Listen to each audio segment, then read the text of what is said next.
Rich Dad Poor Dad Chapter 5 by Robert T. Kiyosaki Part 5 धनवान लोग पैसे का आविष्कार करते हैं। वास्तविक दुनिया में अक्सर बुद्धिमान लोग आगे नहीं बढ़ते बल्कि साहसी लोग आगे बढ़ते हैं।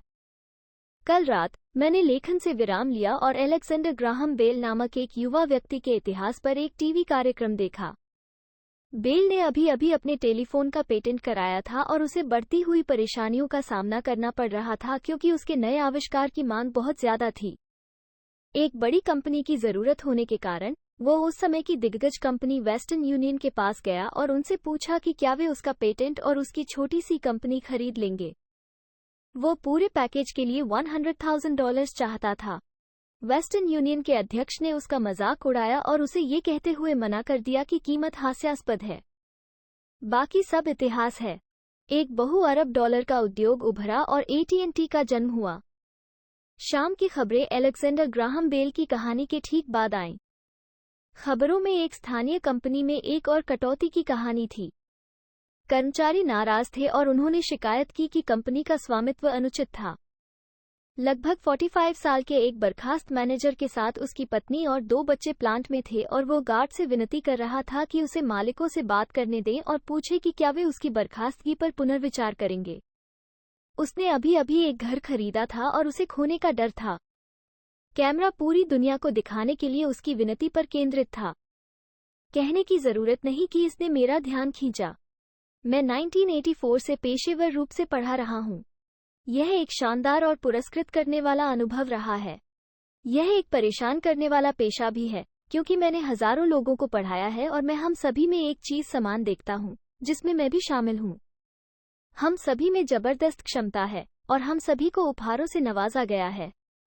फिर भी एक चीज जो हम सभी को पीछे रखती है वह है कुछ हद तक आत्मसंदेह। ये तकनीकी जानकारी की कमी नहीं है जो हमें पीछे रखती है बल्कि आत्मविश्वास की कमी है। कुछ लोग दूसरों की तुलना में अधिक प्रभावित होते हैं। एक बार जब हम स्कूल छोड़ देते हैं तो हम में से अधिकांश जानते हैं कि यह कॉलेज की डिग्री या अच्छे ग्रेड का मामला नहीं है। शिक्षाविदों के बाहर वास्तविक दुनिया में केवल ग्रेड से अधिक कुछ की आवश्यकता होती है। मैंने इसे कई नामों से सुना है: हिम्मत, चुटकुलों, हिम्मत, साहस, बहादुरी, चालाकी, साहस, दृढ़ता और प्रतिभा। ये कारक, चाहे इसे कोई भी नाम दिया जाए, अंततः स्कूल के ग्रेड से कहीं ज्यादा किसी के भविष्य का फैसला करता है।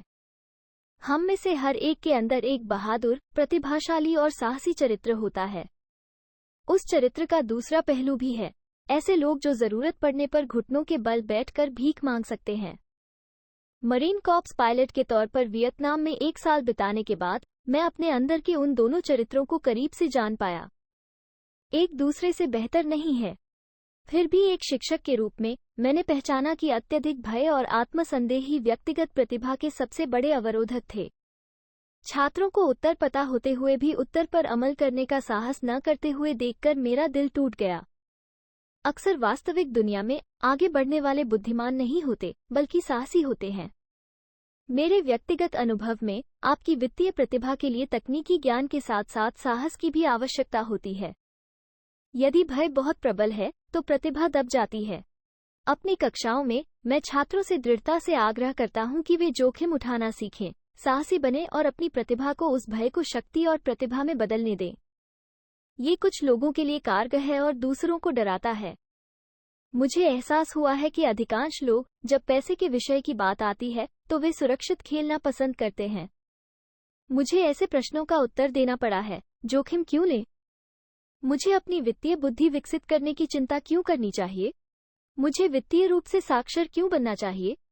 और मैं जवाब देता हूँ, बस ज्यादा विकल्प पाने के लिए। आगे बहुत बड़े बदलाव होने वाले हैं। आने वाले सालों में युवा आविष्कारक अलेक्जेंडर ग्राहम बेल जैसे और भी लोग होंगे। बिल गेट्स जैसे सैकड़ों लोग होंगे और माइक्रोसॉफ्ट जैसी बेहद सफल कंपनियां हर साल पूरी दुनिया में बनेंगी। और इसके अलावा कई और दिवालियापन, छंटनी और आकार में कमी भी होगी। तो फिर अपनी वित्तीय बुद्धि विकसित करने की जहमत क्यों उठानी? इसका जवाब आपके अलावा कोई नहीं दे सकता। फिर भी मैं आपको बता सकता हूं कि मैं खुद ऐसा क्यों करता हूं। मैं ऐसा इसलिए करता हूं क्योंकि यह जीने का सबसे रोमांचक समय है। मैं बदलाव से डरने के बजाय बदलाव का स्वागत करना पसंद करूंगा। मैं वेतन वृद्धि न मिलने की चिंता करने के बजाय लाखों कमाने के बारे में उत्साहित होना पसंद करूंगा। हम जिस दौर में हैं, वो हमारे विश्व के इतिहास में अभूतपूर्व सबसे रोमांचक समय है। आने वाली पीढ़ियां इस समय को याद करेंगी और कहेंगी कि यह कितना रोमांचक युग रहा होगा। ये पुराने की मृत्यु और नए का जन्म था। यह उथल पुथल से भरा था और रोमांचक था। तो फिर अपनी वित्तीय बुद्धि विकसित करने की जहमत क्यों उठानी? क्योंकि अगर आप ऐसा करेंगे तो आप बहुत समृद्ध होंगे, और अगर आप ऐसा नहीं करेंगे तो ये समय भयावह होगा। ये कुछ लोगों को साहसपूर्वक आगे बढ़ते हुए देखने का समय होगा, जबकि अन्य लोग घिसे पिटे जीवन रक्षक उपकरणों से चिपके रहेंगे। 300 साल पहले जमीन ही धन थी, इसलिए जो जमीन का मालिक था वो धन का मालिक था। बाद में धन कारखानों और उत्पादन में था और अमेरिका का दबदबा बढ़ गया। उद्योगपति के पास धन था। आज धन सूचना में है, और जिस व्यक्ति के पास सबसे ज्यादा समय पर सूचना है वो धन का मालिक है। समस्या यह है कि सूचना दुनिया भर में प्रकाश की गति से उड़ती है। नई संपत्ति सीमाओं और सरहदों में नहीं समा सकती, जैसे जमीन और कारखाने थे। बदलाव तेज और ज्यादा नाटकीय होंगे। नए करोड़पतियों की संख्या में नाटकीय वृद्धि होगी। ऐसे भी लोग होंगे जो पीछे छूट जाएंगे। मैं आज बहुत से लोगों को संघर्ष करते हुए देखता हूँ, अक्सर ज्यादा मेहनत करते हुए, सिर्फ इसलिए क्योंकि वे पुराने विचारों से चिपके रहते हैं। वे चाहते हैं कि चीजें वैसी ही रहें जैसी वे थीं, और वे बदलाव का विरोध करते हैं। मैं ऐसे लोगों को जानता हूं जो अपनी नौकरी या घर खो रहे हैं, और वे तकनीक या अर्थव्यवस्था या अपने बॉस को दोष देते हैं। दुख की बात है कि वे यह महसूस करने में विफल रहते हैं कि वे समस्या हो सकते हैं। पुराने विचार उनकी सबसे बड़ी जिम्मेदारी हैं।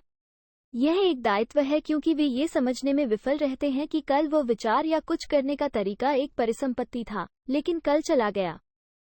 एक दोपहर मैं एक बोर्ड गेम का उपयोग करके निवेश करना सिखा रहा था, जिसे मैंने एक शिक्षण उपकरण के रूप में CASHFLOW के रूप में आविष्कृत किया था।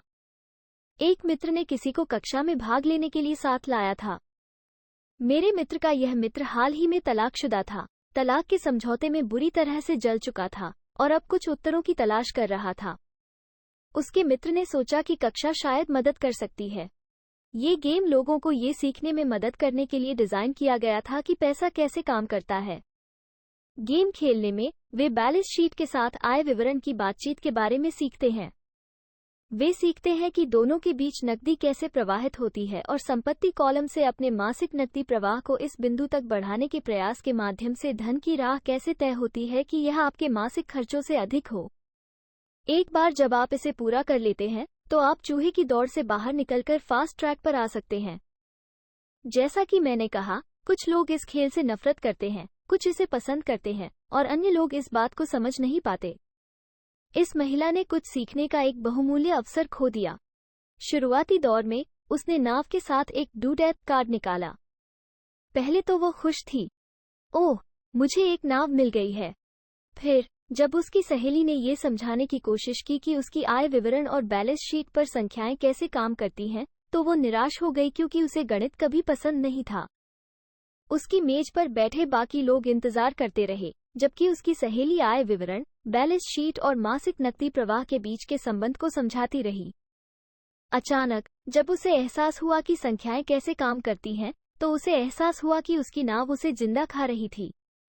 बाद में खेल में उसका आकार भी छोटा कर दिया गया और उसे एक बच्चा हुआ। यह उसके लिए एक भयानक खेल था। क्लास के बाद उसकी सहेली मेरे पास आई और उसने मुझे बताया कि वह परेशान है। वो निवेश के बारे में सीखने के लिए क्लास में आई थी और उसे यह विचार पसंद नहीं आया कि एक मूर्खतापूर्ण खेल खेलने में इतना समय लग गया। उसकी सहेली ने उसे ये बताने का प्रयास किया कि वह अपने भीतर देखे कि क्या खेल किसी भी तरह से उसे दर्शाता है। इस सुझाव के साथ महिला ने अपने पैसे वापस मांगे। उसने कहा कि यह विचार ही हास्यास्पद है कि कोई खेल उसका प्रतिबिंब हो सकता है। उसके पैसे तुरंत वापस कर दिए गए और वह चली गई। 1984 से मैंने केवल वही करके लाखों कमाए हैं जो स्कूल प्रणाली नहीं करती। स्कूल में अधिकांश शिक्षक व्याख्यान देते हैं। एक छात्र के रूप में मुझे व्याख्यान से नफरत थी। मैं जल्द ही ऊब गया और मेरा मन भटक गया। 1984 में मैंने खेलों और सिमुलेशन के माध्यम से पढ़ाना शुरू किया और मैं आज भी इन उपकरणों पर निर्भर करता हूँ।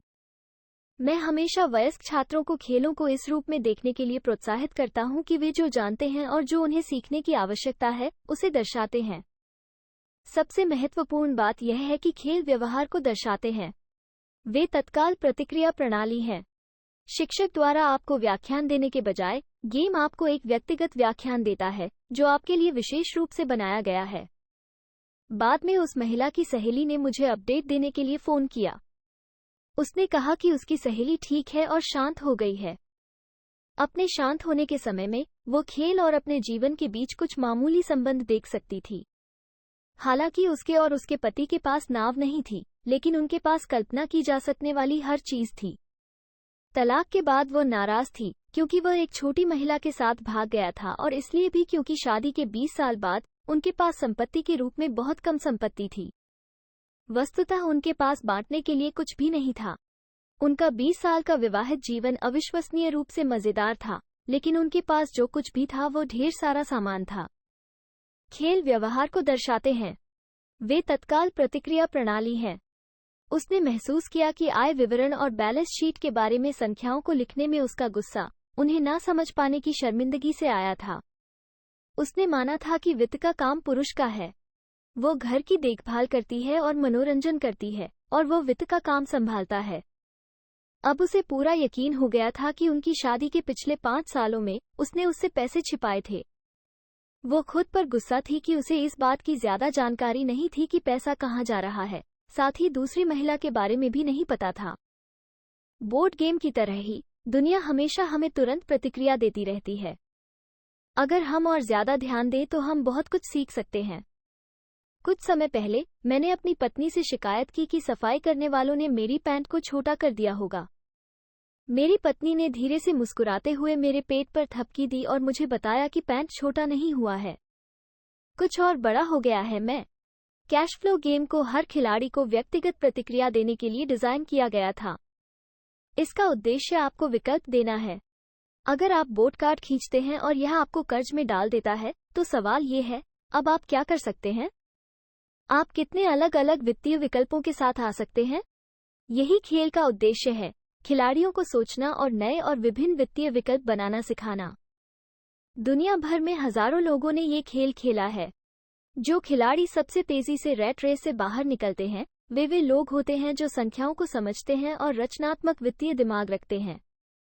वे अलग अलग वित्तीय विकल्पों को पहचानते हैं। अमीर लोग अक्सर रचनात्मक होते हैं और सोच समझकर जोखिम उठाते हैं। जो लोग सबसे ज्यादा जोखिम उठाते हैं, वे ऐसे लोग होते हैं जो संख्याओं से परिचित नहीं होते और अक्सर निवेश की ताकत को नहीं समझते। कैश फ्लो खेलने वाले कुछ लोग गेम में बहुत सारा पैसा कमाते हैं, लेकिन उन्हें नहीं पता कि इसका क्या करना है। भले ही उनके पास पैसा हो, लेकिन बाकी सभी लोग उनसे आगे निकल जाते हैं। और यह वास्तविक जीवन में सच है। ऐसे बहुत से लोग हैं जिनके पास बहुत सारा पैसा है, लेकिन वे आर्थिक रूप से आगे नहीं बढ़ पाते। खेल खेलने से आपने अपने वास्तविक व्यवहार के बारे में क्या सीखा? अपने विकल्पों को सीमित करना पुराने विचारों पर अड़े रहने जैसा ही है। मेरा हाई स्कूल का एक दोस्त है जो अब 3 नौकरियां करता है। सालों पहले वो मेरे सभी सहपाठियों में सबसे अमीर था। जब स्थानीय चीनी बागान बंद हो गया, तो जिस कंपनी के लिए वो काम करता था, वो बागान के साथ बंद हो गई। उसके दिमाग में उसके पास केवल एक ही विकल्प था, और वह था पुराना विकल्प, कड़ी मेहनत करना। समस्या ये थी कि उसे कोई ऐसी समकक्ष नौकरी नहीं मिल पा रही थी जो पुरानी कंपनी से उसकी वरिष्ठता को मान्यता देती हो। नतीजतन, वह वर्तमान में अपनी नौकरियों के लिए जरूरत से ज्यादा योग्य है, इसलिए उसका वेतन कम है। अब वो जीवित रहने के लिए पर्याप्त कमाने के लिए 3 नौकरियां करता है। मैंने कैश फ्लो खेलते हुए लोगों को शिकायत करते देखा है कि उनके पास सही अवसर नहीं आ रहे हैं, इसलिए वे वहीं बैठे रहते हैं। मैं ऐसे लोगों को जानता हूं जो असल जिंदगी में ऐसा करते हैं। वे सही अवसर का इंतजार करते हैं। मैंने देखा है कि लोगों को सही अवसर कार्ड मिलता है और फिर उनके पास पर्याप्त पैसा नहीं होता। फिर वे शिकायत करते हैं कि अगर उनके पास ज्यादा पैसा होता तो वे रैट रेस से बाहर निकल जाते, इसलिए वे वहीं बैठे रहते हैं। मैं असल जिंदगी में ऐसे लोगों को जानता हूं जो ऐसा भी करते हैं। वे सभी बेहतरीन सौदे देखते हैं, लेकिन उनके पास पैसे नहीं होते। और मैंने लोगों को एक बढ़िया अवसर कार्ड खींचते, उसे जोर से पढ़ते और यह नहीं समझते कि यह एक बढ़िया अवसर है। उनके पास पैसा है, सही समय है, उनके पास कार्ड है, लेकिन वे अवसर को अपने सामने नहीं देख पाते। वे यह नहीं समझ पाते कि यह रैट रेस से बचने के लिए उनकी वित्तीय योजना में कैसे फिट बैठता है। और मैं ऐसे लोगों को सभी लोगों से ज्यादा जानता हूँ। ज्यादातर लोगों के सामने जीवन भर का एक मौका होता है, लेकिन वे उसे देख नहीं पाते। 1 साल बाद उन्हें इसके बारे में पता चलता है, जब बाकी सभी अमीर हो जाते हैं। वित्तीय बुद्धिमत्ता का मतलब है ज्यादा विकल्प होना। अगर अवसर आपके पास नहीं आ रहे हैं, तो आप अपनी वित्तीय स्थिति को बेहतर बनाने के लिए और क्या कर सकते हैं? अगर कोई अवसर आपके सामने आता है और आपके पास पैसे नहीं हैं और बैंक आपसे बात नहीं करता, तो आप उस अवसर को अपने पक्ष में करने के लिए और क्या कर सकते हैं? अगर आपका अनुमान गलत है और आप जिस चीज पर भरोसा कर रहे हैं वो नहीं होती है, तो आप एक बेकार चीज को लाखों में कैसे बदल सकते हैं? यही वित्तीय बुद्धिमत्ता है। यह इतना महत्वपूर्ण नहीं है कि क्या होता है, बल्कि यह महत्वपूर्ण है कि आप एक बेकार चीज को लाखों में बदलने के लिए कितने अलग अलग वित्तीय समाधान सोच सकते हैं। यह महत्वपूर्ण है कि आप वित्तीय समस्याओं को हल करने में कितने रचनात्मक हैं। ज्यादातर लोग सिर्फ एक ही समाधान जानते हैं: कड़ी मेहनत करें, बचत करें और उधार लें। तो आप अपनी वित्तीय बुद्धिमत्ता क्यों बढ़ाना चाहेंगे? क्योंकि आप एक ऐसे व्यक्ति बनना चाहते हैं जो अपनी किस्मत खुद बनाता है। आप जो भी होता है उसे लेते हैं और उसे बेहतर बनाते हैं। बहुत कम लोग समझते हैं कि किस्मत भी पैसे की तरह ही बनाई जाती है। और अगर आप ज्यादा भाग्यशाली बनना चाहते हैं और कड़ी मेहनत करने के बजाय पैसा कमाना चाहते हैं, तो आपकी वित्तीय बुद्धिमत्ता महत्वपूर्ण है। अगर आप ऐसे व्यक्ति हैं जो सही चीज के होने का इंतजार कर रहे हैं, तो आपको लंबे समय तक इंतजार करना पड़ सकता है। यह ऐसा है जैसे आप अपनी यात्रा शुरू करने से पहले 5 मील तक सभी ट्रैफिक लाइट के हरे होने का इंतजार कर रहे हों। बचपन में माइक और मुझे मेरे अमीर पिता द्वारा लगातार कहा जाता था कि पैसा असली नहीं है। अमीर पिता कभी कभी हमें याद दिलाते थे कि हम पैसे के रहस्य के कितने करीब पहुंच गए थे उस पहले दिन जब हम साथ आए और प्लास्टर ऑफ पेरिस से पैसा बनाना शुरू किया। गरीब और मध्यम वर्ग पैसे के लिए काम करते हैं, वे कहते थे। अमीर लोग पैसा कमाते हैं। आप जितना ज्यादा पैसे को असली समझते हैं, आप उसके लिए उतनी ही ज्यादा मेहनत करेंगे। अगर आप इस विचार को समझ सकते हैं कि पैसा असली नहीं है, तो आप तेजी से अमीर बनेंगे। यह क्या है? माइक और मैं अक्सर यही सवाल पूछते थे। अगर पैसा असली नहीं है तो क्या है? हम सहमत हैं कि यह असली है, बस इतना ही अमीर पिता कहते थे। हम सभी के पास सबसे शक्तिशाली संपत्ति हमारा दिमाग है। अगर इसे अच्छी तरह से प्रशिक्षित किया जाए, तो ये तुरंत ही बहुत ज्यादा धन पैदा कर सकता है। एक अप्रशिक्षित दिमाग अत्यधिक गरीबी भी पैदा कर सकता है, जो पीढ़ियों तक एक परिवार को कुचल सकता है। सूचना युग में धन में तेजी से वृद्धि हो रही है। कुछ व्यक्ति बिना किसी विचार और समझौतों के, बिना किसी कारण के बेहद अमीर बन रहे हैं। यदि आप ऐसे कई लोगों से पूछें जो स्टॉक या अन्य निवेशों में व्यापार करते हैं, तो वे इसे हर समय होते हुए देखते हैं। अक्सर बिना किसी कारण के लाखों डॉलर तुरंत बनाए जा सकते हैं। और बिना किसी कारण के, मेरा मतलब है कि कोई भी धन का आदान प्रदान नहीं हुआ। ये समझौते के माध्यम से होता है। ट्रेडिंग पिट में एक हाथ का संकेत, लिस्बन में व्यापारी की स्क्रीन पर, टोरंटो में व्यापारी की स्क्रीन से एक ब्लिप और वापस लिस्बन, खरीदने के लिए मेरे ब्रोकर को कॉल और एक पल बाद बेचने के लिए। धन का आदान प्रदान हाथों में नहीं हुआ, समझौतों का हुआ। हम सभी के पास सबसे शक्तिशाली संपत्ति हमारा दिमाग है। अगर इसे अच्छी तरह से प्रशिक्षित किया जाए, तो ये बहुत ज्यादा धन पैदा कर सकता है। तो फिर अपनी वित्तीय प्रतिभा को क्यों विकसित करें? इसका उत्तर केवल आप ही दे सकते हैं। मैं आपको बता सकता हूं कि मैं अपनी बुद्धि के इस क्षेत्र को क्यों विकसित कर रहा हूं। मैं ऐसा इसलिए करता हूं क्योंकि मैं जल्दी से जल्दी पैसा कमाना चाहता हूं। इसलिए नहीं कि मुझे इसकी जरूरत है, बल्कि इसलिए क्योंकि मैं ऐसा करना चाहता हूं। यह एक आकर्षक सीखने की प्रक्रिया है। मैं अपनी वित्तीय बुद्धि को विकसित करता हूं क्योंकि मैं दुनिया के सबसे तेज और सबसे बड़े खेल में भाग लेना चाहता हूं।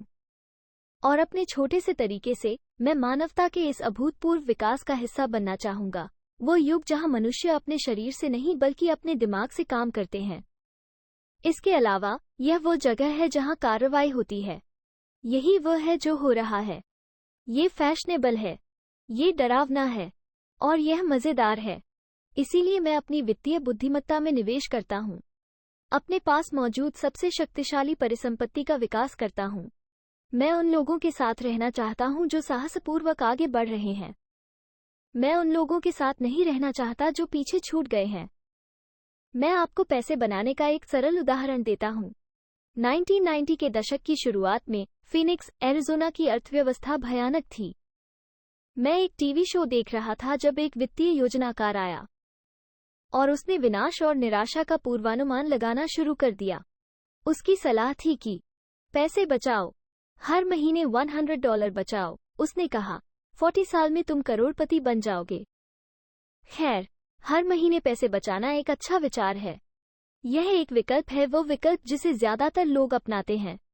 समस्या यह है, यह व्यक्ति को ये देखने से रोकता है कि वास्तव में क्या हो रहा है। यह उन्हें अपने पैसे के अधिक महत्वपूर्ण विकास के प्रमुख अवसरों को खोने का कारण बनता है। दुनिया उनसे दूर जा रही है। जैसा कि मैंने कहा, उस समय अर्थव्यवस्था भयानक थी। निवेशकों के लिए यह एकदम सही बाजार की स्थिति है। मेरे पैसे का एक बड़ा हिस्सा शेयर बाजार और अपार्टमेंट घरों में लगा हुआ था। मेरे पास नकदी की कमी थी। क्योंकि लोग संपत्तियां दे रहे थे, मैं खरीद रहा था। मैं पैसे नहीं बचा रहा था, मैं निवेश कर रहा था। किम और मेरे पास $1 मिलियन से ज्यादा नकदी थी, जो तेजी से बढ़ रहे बाजार में काम कर रही थी। यह निवेश करने का सबसे अच्छा मौका था। अर्थव्यवस्था बहुत खराब थी। मैं इन छोटे मोटे सौदों को छोड़ नहीं सकता था। जो घर कभी $100,000 के थे, वे अब $75,000 के हो गए हैं। लेकिन स्थानीय रियल एस्टेट एजेंटों के साथ खरीदारी करने के बजाय मैंने दिवालियापन वकील के कार्यालय या न्यायालय की सीढ़ियों पर खरीदारी शुरू कर दी। इन शॉपिंग स्थानों पर $75,000 का घर कभी कभी $20,000 या उससे भी कम में खरीदा जा सकता था।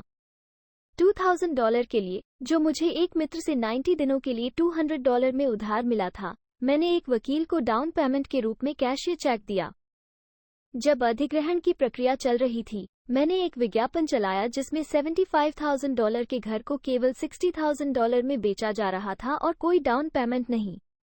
फोन की घंटी जोर से बज रही थी। संभावित खरीदारों की स्क्रीनिंग की गई और एक बार जब संपत्ति कानूनी रूप से मेरी हो गई, तो सभी संभावित खरीदारों को घर देखने की अनुमति दी गई। यह एक उन्माद था। घर कुछ ही मिनटों में बिक गया। मैंने $2,500 प्रोसेसिंग फीस मांगी, जिसे उन्होंने खुशी खुशी सौंप दिया और एस्क्रो और टाइटल कंपनी ने वहां से काम संभाल लिया। मैंने अपने दोस्त को $2,000 लौटा दिए और साथ में $200 और दिए। वो खुश था, घर खरीदने वाला खुश था, वकील खुश था और मैं भी खुश था। मैंने $60,000 में एक घर बेचा था जिसकी कीमत मुझे $20,000 थी। $40,000 खरीदार से प्रॉमिसरी नोट के रूप में मेरे एसेट कॉलम में मौजूद पैसे से बनाए गए थे। कुल कार्य समय 5 घंटे। तो अब जब आप वित्तीय रूप से अधिक साक्षर और संख्याओं को पढ़ने में कुशल बनने की राह पर हैं, तो मैं आपको दिखाऊंगा कि यह पैसे के आविष्कार का एक उदाहरण क्यों है। इस मंदी भरे बाजार के दौरान किम और मैं अपने खाली समय में इनमें से 6 सरल लेन देन करने में सक्षम थे। जबकि हमारा अधिकांश पैसा बड़ी संपत्तियों और शेयर बाजार में था, हम उन 6 खरीदे, बनाए और बेचे लेन देन में $190,000 से अधिक संपत्तियां 10% ब्याज पर नोट बनाने में सक्षम थे। ये लगभग $19,000 प्रति वर्ष की आय है, जिसका अधिकांश हिस्सा हमारे निजी निगम के माध्यम से सुरक्षित है। उस $19,000 प्रति वर्ष का अधिकांश हिस्सा हमारी कंपनी की कारों, गैस, यात्राओं, बीमा, ग्राहकों के साथ रात्रिभोज और अन्य चीजों के भुगतान में जाता है। जब तक सरकार को उस आय पर कर लगाने का मौका मिलता है, तब तक वो कानूनी रूप से अनुमत पूर्व कर खर्चों पर खर्च हो चुकी होती है। यह एक सरल उदाहरण था कि वित्तीय बुद्धिमत्ता का उपयोग करके पैसे का आविष्कार, निर्माण और सुरक्षा कैसे की जाती है। अपने आप से पूछें, $190,000 बचाने में कितना समय लगेगा? क्या बैंक आपको आपके पैसे पर 10% ब्याज देगा? और वचन पत्र 30 वर्षों के लिए वैध है। मुझे उम्मीद है कि वे मुझे $190,000 कभी नहीं देंगे। अगर वे मुझे मूलधन देते हैं तो मुझे कर देना होगा, और इसके अलावा 30 वर्षों में भुगतान किए गए $19,000 आय में $500,000 से थोड़ा अधिक है। मेरे पास लोग पूछते हैं कि अगर व्यक्ति भुगतान नहीं करता है तो क्या होगा। ऐसा होता है और यह अच्छी खबर है। वह $60,000 का घर वापस लिया जा सकता है और $70,000 में फिर से बेचा जा सकता है और ऋण प्रसंस्करण शुल्क के रूप में $2,500 एकत्र किए जा सकते हैं। यह अभी भी नए खरीदार के दिमाग में एक शून्य डाउन लेन देन होगा और प्रक्रिया चलती रहेगी। पहली बार जब मैंने घर बेचा तो मैंने $2,000 वापस कर दिए, इसलिए तकनीकी रूप से मेरे पास लेन देन में कोई पैसा नहीं है। मेरा निवेश पर रिटर्न ROI अनंत है। ये बिना पैसे के बहुत सारा पैसा बनाने का एक उदाहरण है। दूसरे लेन देन में जब इसे फिर से बेचा जाता तो मैं अपनी जेब में $2,000 डालता और ऋण को 30 साल के लिए फिर से बढ़ा देता। अगर मुझे पैसे कमाने के लिए पैसे मिलते तो मेरा ROI क्या होता? मुझे नहीं पता, लेकिन यह निश्चित रूप से $100 प्रति माह की बचत से बेहतर है, जो वास्तव में $150 से शुरू होता है क्योंकि यह 40 साल के लिए कम ब्याज अर्जित करने के बाद की आय है।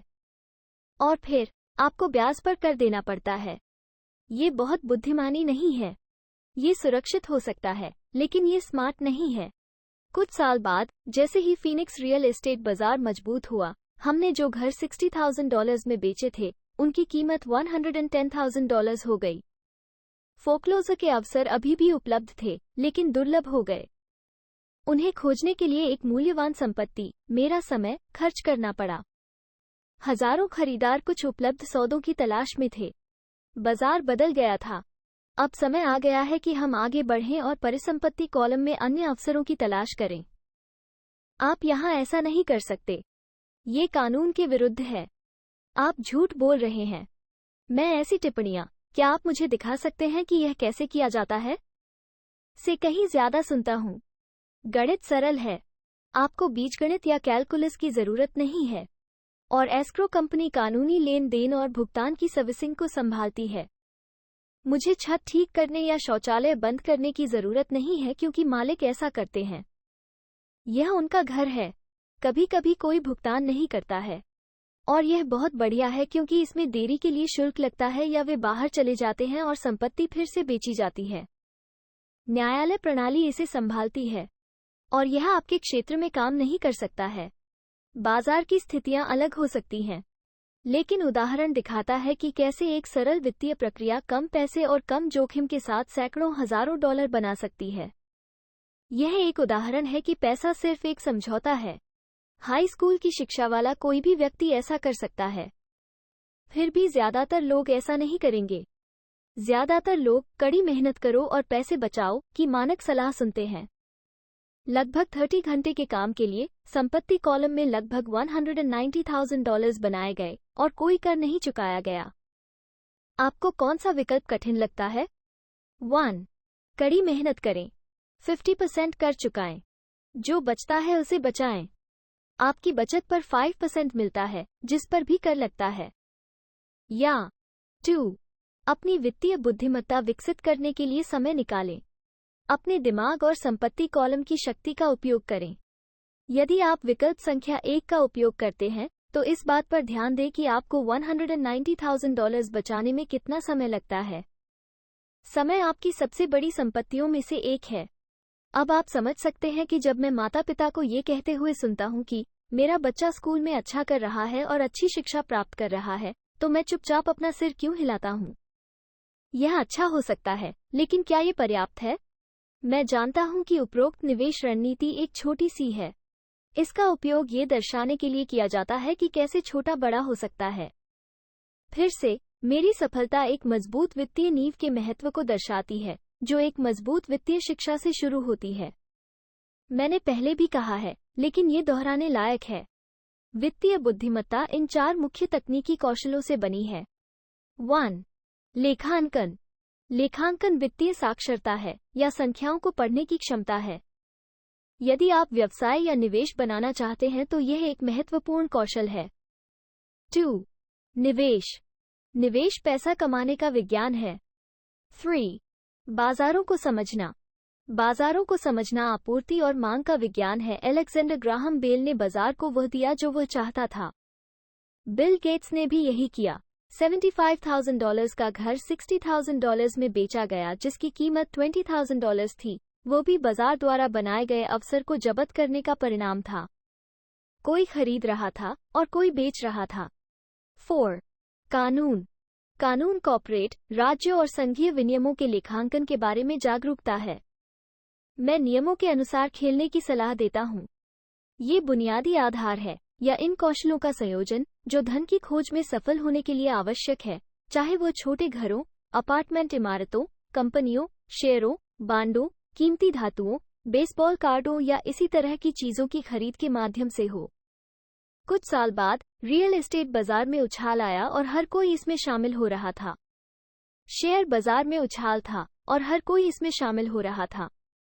अमेरिकी अर्थव्यवस्था अपने पैरों पर वापस आ रही थी। मैंने बेचना शुरू कर दिया और अब पेरू, नॉर्वे, मलेशिया और फिलीपींस की यात्रा कर रहा था। निवेश परिदृश्य बदल गया था। हम अब रियल एस्टेट नहीं खरीद रहे थे। अब मैं बस संपत्ति कॉलम के अंदर मूल्यों को चढ़ते हुए देखता हूं और शायद बेचना शुरू कर दूंगा। मुझे संदेह है कि उन 6 छोटे घरों के सौदों में से कुछ बिक जाएंगे और $40,000 का नोट नकद में बदल जाएगा। मुझे अपने अकाउंटेंट को नकदी के लिए तैयार रहने और इसे छिपाने के तरीकों की तलाश करने की आवश्यकता है। मैं जो कहना चाहता हूं वो ये है कि निवेश आते हैं और चले जाते हैं। बाजार ऊपर जाता है और नीचे गिरता है। अर्थव्यवस्थाएं सुधरती हैं और गिरती हैं। दुनिया हमेशा आपको जीवन भर के अवसर देती है, आपके जीवन के हर दिन, लेकिन अक्सर हम उन्हें देख नहीं पाते। लेकिन वे वहां हैं। और जितना अधिक दुनिया बदलती है और जितनी अधिक तकनीक बदलती है, उतने ही अधिक अवसर आपके और आपके परिवार को आने वाली पीढ़ियों के लिए वित्तीय रूप से सुरक्षित रहने की अनुमति देंगे। तो अपनी वित्तीय बुद्धिमत्ता विकसित करने की जहमत क्यों उठाएं? फिर से, केवल आप ही इसका उत्तर दे सकते हैं। मुझे पता है कि मैं क्यों सीखना और विकसित करना जारी रखता हूँ।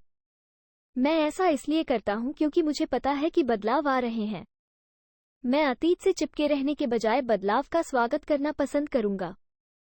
मुझे पता है कि बाजार में उछाल और बाजार में गिरावट आएगी। मैं अपनी वित्तीय बुद्धिमत्ता को लगातार विकसित करना चाहता हूं क्योंकि प्रत्येक बाजार परिवर्तन पर कुछ लोग अपनी नौकरी के लिए भीख मांगते हुए घुटनों के बल बैठ जाएंगे। इस बीच अन्य लोग जीवन में मिलने वाले नींबू को लेते हैं और हम सभी को कभी कभी नींबू मिलते हैं और उन्हें लाखों में बदल देते हैं। यही वित्तीय बुद्धिमत्ता है। मुझसे अक्सर पूछा जाता है कि मैंने कितने नींबू को लाखों में बदल दिया है। मैं व्यक्तिगत निवेश के कई और उदाहरणों का उपयोग करने से हिचकिचाता हूं क्योंकि मुझे डर है कि यह मेरी शेखी बघारने या खुद की तारीफ करने जैसा लगेगा। मेरा ऐसा कोई इरादा नहीं है। मैं उदाहरणों का उपयोग केवल वास्तविक और सरल मामलों के संख्यात्मक और कालानुक्रमिक चित्रण के रूप में करता हूं। मैं उदाहरणों का उपयोग इसलिए करता हूं क्योंकि मैं चाहता हूं कि आप जानें कि यह आसान है। और जितना अधिक आप वित्तीय बुद्धिमत्ता के 4 स्तंभों से परिचित होंगे, यह उतना ही आसान होता जाएगा। व्यक्तिगत रूप से, मैं वित्तीय विकास प्राप्त करने के लिए 2 मुख्य साधनों का उपयोग करता हूं, रियल एस्टेट और स्मॉल कैप स्टॉक। मैं रियल एस्टेट को अपने आधार के रूप में उपयोग करता हूं। दिन प्रतिदिन, मेरी संपत्तियां नकदी प्रवाह और मूल्य में कभी कभी वृद्धि प्रदान करती हैं। स्मॉल कैप स्टॉक का उपयोग तेज विकास के लिए किया जाता है। मैं जो कुछ भी करता हूं, उसकी अनुशंसा नहीं करता। उदाहरण बस उदाहरण है। यदि अवसर बहुत जटिल है और मुझे निवेश की समझ नहीं है, तो मैं ऐसा नहीं करता। आर्थिक रूप से अच्छा करने के लिए आपको बस सरल गणित और सामान्य ज्ञान की आवश्यकता है। उदाहरणों का उपयोग करने के 5 कारण हैं। 1. लोगों को अधिक सीखने के लिए प्रेरित करना। 2. लोगों को ये बताना कि अगर नींव मजबूत है तो यह आसान है। 3. ये दिखाना कि कोई भी व्यक्ति महान धन प्राप्त कर सकता है। 4. ये दिखाना कि अपने लक्ष्यों को प्राप्त करने के लाखों तरीके हैं। 5. ये दिखाना कि यह कोई रॉकेट साइंस नहीं है। 1989 में, मैं पोर्टलैंड, ओरेगन के एक प्यारे से इलाके में जॉगिंग किया करता था। यह एक उपनगर था जिसमें छोटे छोटे जिंजरब्रेड घर थे। वे छोटे और प्यारे थे। मुझे लगभग उम्मीद थी कि लिटिल रेड राइडिंग हुड दादी के घर जाते समय फुटपाथ पर उछलती हुई दिखाई देगी। हर जगह बिक्री के लिए के संकेत थे। लकड़ी का बाजार भयानक था, शेयर बाजार में गिरावट आई थी और अर्थव्यवस्था उदास थी। एक सड़क पर मैंने एक बिक्री के लिए साइन देखा जो कि अधिकांश से अधिक लंबा था। ये पुराना लग रहा था। एक दिन जॉगिंग करते हुए मैं मालिक से टकराया जो परेशान दिख रहा था। आप अपने घर के लिए क्या मांग रहे हैं? मैंने पूछा। मालिक मुड़ा और कमजोर मुस्कान के साथ मुस्कुराया। मुझे एक प्रस्ताव दो, उसने कहा। यह 1 साल से अधिक समय से बिक्री के लिए है। अब कोई भी इसे देखने नहीं आता है। मैं देखूंगा, मैंने कहा, और मैंने आधे घंटे बाद घर को उसकी मांगी गई कीमत से $20,000 कम में खरीद लिया। यह एक प्यारा सा 2 बेडरूम वाला घर था जिसकी सभी खिड़कियों पर जिंजरब्रेड ट्रिम थी। ये हल्के नीले रंग का था जिसमें ग्रे रंग के लहजे थे और इसे 1930 में बनाया गया था। अंदर एक खूबसूरत रॉक फायरप्लेस था, साथ ही 2 छोटे बेडरूम भी थे। यह एक बेहतरीन किराए का घर था।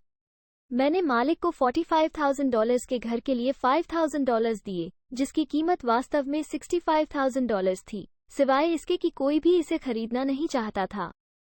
मालिक 1 सप्ताह में ही घर से चला गया, आजाद होने की खुशी में, और मेरा पहला किराएदार, एक स्थानीय कॉलेज प्रोफेसर, रहने आया। बंधक, खर्च और प्रबंधन शुल्क का भुगतान करने के बाद मैंने प्रत्येक महीने के अंत में अपनी जेब में $40 से थोड़ा कम रखा। यह शायद ही रोमांचक था। 1 साल बाद उदास ओरेगन रियल एस्टेट बाजार ने तेजी पकड़नी शुरू कर दी थी। कैलिफोर्निया के निवेशक अपने अभी भी तेजी से बढ़ते रियल एस्टेट बाजार से पैसे लेकर उत्तर की ओर बढ़ रहे थे और ओरेगन और वाशिंगटन को खरीद रहे थे। मैंने वो छोटा सा घर $95,000 में कैलिफोर्निया के एक युवा जोड़े को बेच दिया, जिन्होंने सोचा कि यह एक सौदा है। मेरे लगभग $40,000 के पूंजीगत लाभ को 1031 कर स्थगित एक्सचेंज में रखा गया और मैं अपना पैसा लगाने के लिए जगह की तलाश में चला गया। लगभग 1 महीने में मुझे बीवरटन, ओरेगन में इंटेल प्लांट के ठीक बगल में एक 12 यूनिट अपार्टमेंट हाउस मिला। मालिक जर्मनी में रहते थे, उन्हें नहीं पता था कि इस जगह की कीमत क्या है, और फिर वे बस इससे बाहर निकलना चाहते थे। मैंने $450,000 की इमारत के लिए $275,000 की पेशकश की। वे $300,000 पर सहमत हुए। मैंने इसे खरीद लिया और 2 साल तक अपने पास रखा। उसी 1031 एक्सचेंज प्रक्रिया का उपयोग करते हुए हमने इमारत को $495,000 में बेच दिया और फीनिक्स, एरिज़ोना में 30 यूनिट अपार्टमेंट बिल्डिंग खरीदी। हम तब तक बारिश से बचने के लिए फीनिक्स चले गए थे और हमें किसी भी तरह बेचना था। पूर्व ओरेगन बाजार की तरह फीनिक्स में रियल एस्टेट बाजार भी उदास था। फीनिक्स में 30 यूनिट अपार्टमेंट बिल्डिंग की कीमत $875,000 थी, जिसमें $225,000 डाउन पेमेंट था। 30 इकाइयों से नकदी प्रवाह प्रति माह $5,000 से थोड़ा अधिक था। सुरक्षित निवेशों के साथ समस्या यह है कि उन्हें अक्सर स्वच्छ बनाया जाता है, यानी इतना सुरक्षित बनाया जाता है कि लाभ कम होता है। एरिज़ोना बाजार में तेजी आने लगी और कुछ साल बाद कोलोराडो के एक निवेशक ने हमें संपत्ति के लिए $1.2 मिलियन की पेशकश की। इस उदाहरण का मुद्दा ये है कि कैसे एक छोटी राशि एक बड़ी राशि में बदल सकती है। फिर से, यह वित्तीय विवरणों, निवेश रणनीतियों, बाजार की समझ और कानूनों को समझने का मामला है। अगर लोग इन विषयों में पारंगत नहीं हैं, तो जाहिर है कि उन्हें मानक हठधर्मिता का पालन करना चाहिए, जो कि सुरक्षित खेलना, विविधता लाना और केवल सुरक्षित निवेशों में निवेश करना है। सुरक्षित निवेशों के साथ समस्या यह है कि उन्हें अक्सर साफ सुथरा बनाया जाता है, यानी इतना सुरक्षित बनाया जाता है कि लाभ कम होता है। अधिकांश बड़े ब्रोकरेज हाउस खुद को और अपने ग्राहकों को बचाने के लिए सट्टा लेनदेन को नहीं छूते हैं, और यह एक बुद्धिमान नीति है। वास्तव में आकर्षक सौदे नौसिखियों को नहीं दिए जाते हैं। अक्सर सबसे अच्छे सौदे जो अमीरों को और भी अमीर बनाते हैं, उन लोगों के लिए आरक्षित होते हैं जो खेल को समझते हैं। किसी ऐसे व्यक्ति को सट्टा सौदे की पेशकश करना तकनीकी रूप से अवैध है जिसे परिष्कृत नहीं माना जाता है, लेकिन निश्चित रूप से ऐसा होता है। मैं जितना अधिक परिष्कृत होता जाता हूं, उतने ही अधिक अवसर मेरे पास आते हैं। जीवन भर अपनी वित्तीय बुद्धिमत्ता विकसित करने का एक और मामला ये है कि आपके सामने अधिक अवसर प्रस्तुत किए जाते हैं, और आपकी वित्तीय बुद्धिमत्ता जितनी अधिक होगी, ये बताना उतना ही आसान होगा कि कोई सौदा अच्छा है या नहीं। यह आपकी बुद्धिमत्ता है जो खराब सौदे को पहचान सकती है या खराब सौदे को अच्छा बना सकती है। जितना अधिक मैं सीखता हूँ और सीखने के लिए बहुत कुछ है, मैं उतना ही अधिक पैसा कमाता हूँ, क्योंकि जैसे जैसे साल बीतते हैं मैं अनुभव और ज्ञान प्राप्त करता हूँ।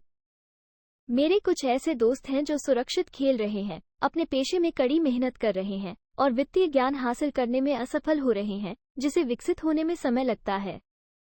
मेरा समग्र दर्शन है कि मैं अपनी संपत्ति कॉलम के अंदर बीज बोऊं। यही मेरा सूत्र है।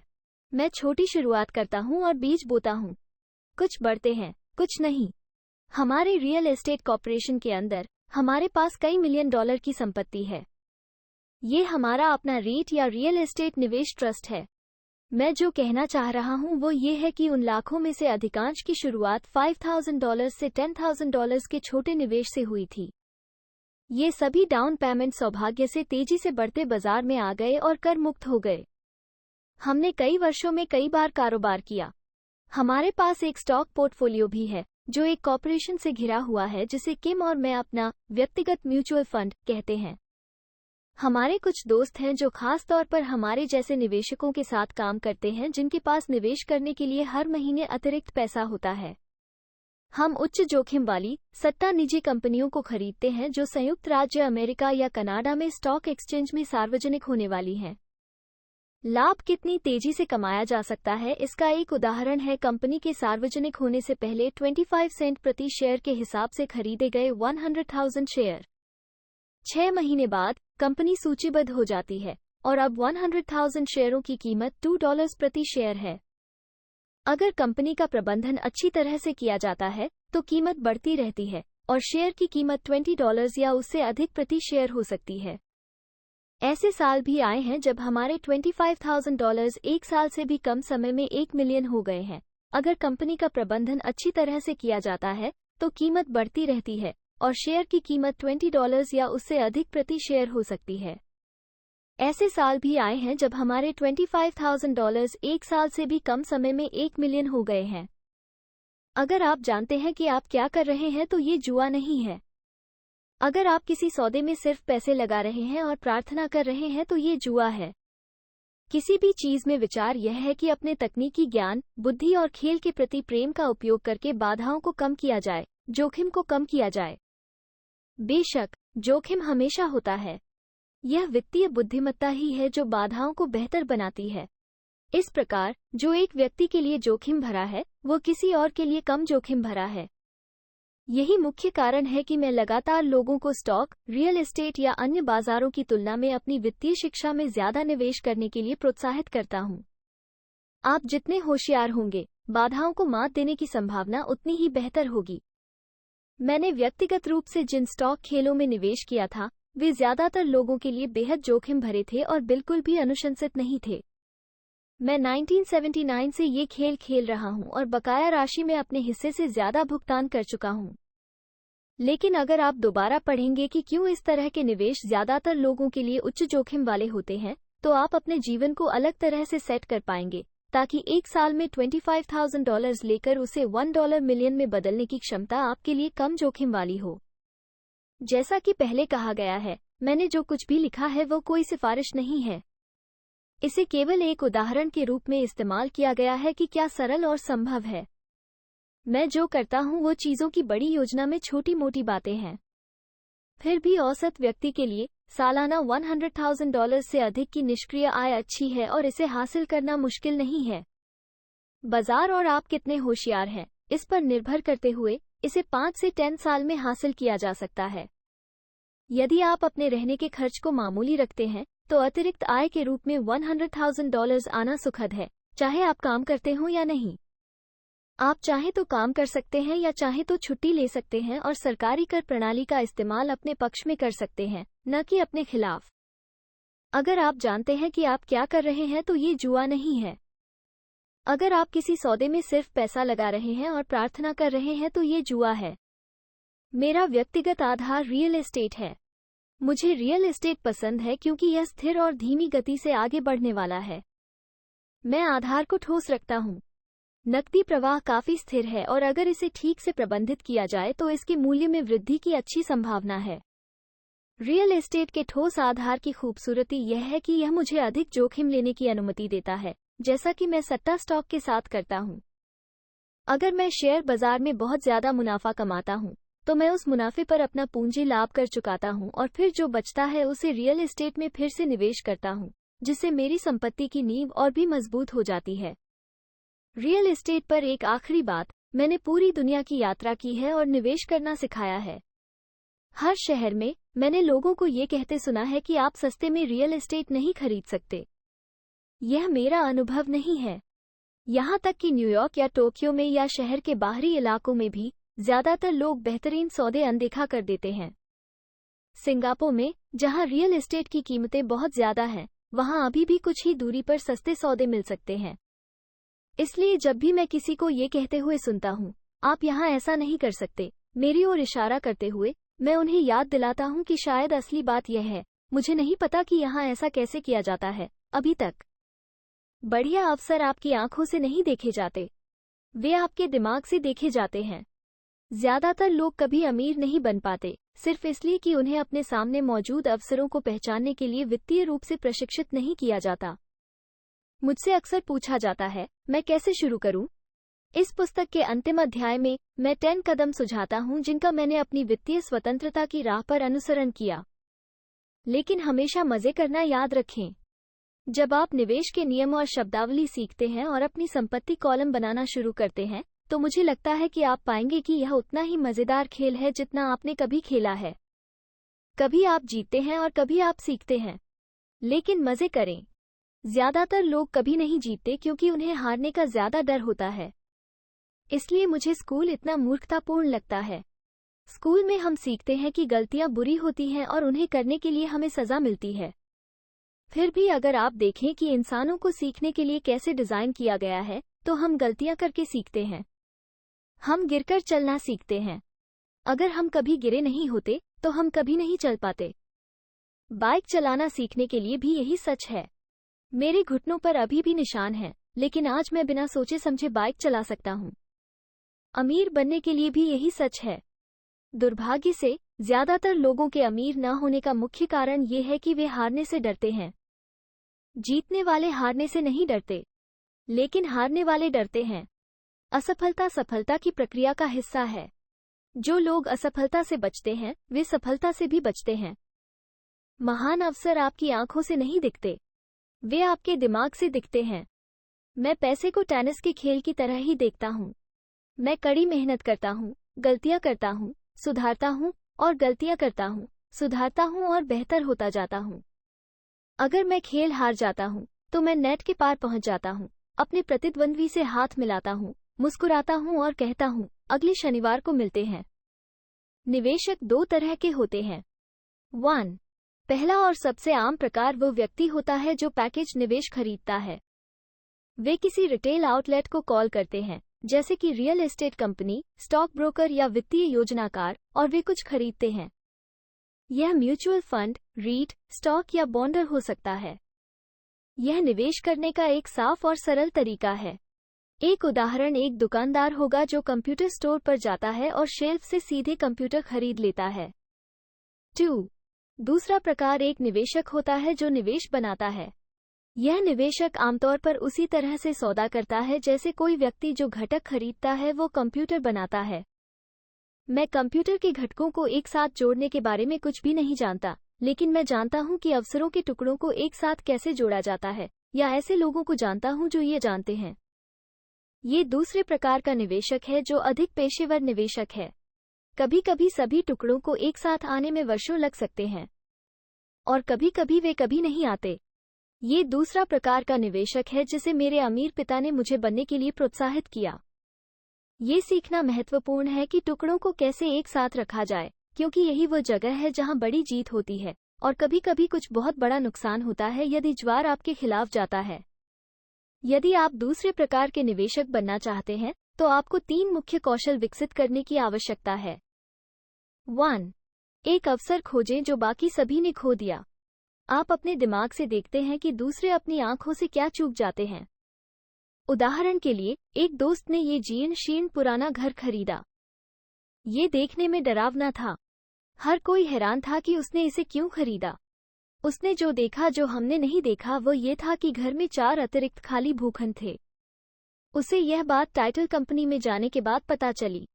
घर खरीदने के बाद उसने घर को तोड़ दिया और पांचों लॉट बिल्डर को 3 गुना ज्यादा कीमत पर बेच दिए।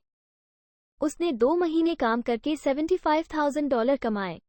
ये बहुत ज्यादा पैसा नहीं है, लेकिन यह निश्चित रूप से न्यूनतम वेतन से ज्यादा है और ये तकनीकी रूप से मुश्किल भी नहीं है। 2. पैसे जुटाएं। औसत व्यक्ति केवल बैंक जाता है। इस दूसरे प्रकार के निवेशक को ये जानना चाहिए कि पूंजी कैसे जुटाई जाए, और ऐसे कई तरीके हैं जिनके लिए बैंक की आवश्यकता नहीं होती। शुरुआत करने के लिए मैंने बैंक के बिना घर खरीदना सीखा। ये पैसे जुटाने का सीखा हुआ कौशल था जो घरों से भी ज्यादा अमूल्य था। मैं अक्सर लोगों को ये कहते हुए सुनता हूँ, बैंक मुझे पैसे उधार नहीं देगा, या मेरे पास इसे खरीदने के लिए पैसे नहीं हैं।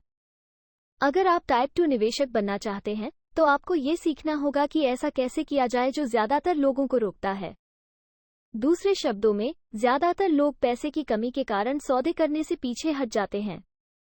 अगर आप उस बाधा से बच सकते हैं तो आप उन लोगों से लाखों आगे होंगे जो उन कौशलों को नहीं सीखते। कई बार ऐसा हुआ है कि मैंने बैंक में एक पैसा रखे बिना घर, शेयर या अपार्टमेंट बिल्डिंग खरीदी है। मैंने एक बार $1.2 मिलियन में एक अपार्टमेंट हाउस खरीदा था। मैंने विक्रेता और खरीदार के बीच एक लिखित अनुबंध के साथ वह किया जिसे बांधना कहा जाता है।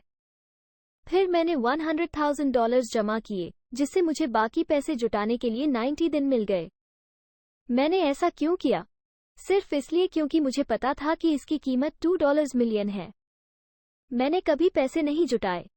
इसके बजाय जिस व्यक्ति ने $100,000 लगाए थे, उसने मुझे डील खोजने के लिए $50,000 दिए, मेरी जगह ले ली और मैं चला गया। कुल काम करने का समय 3 दिन।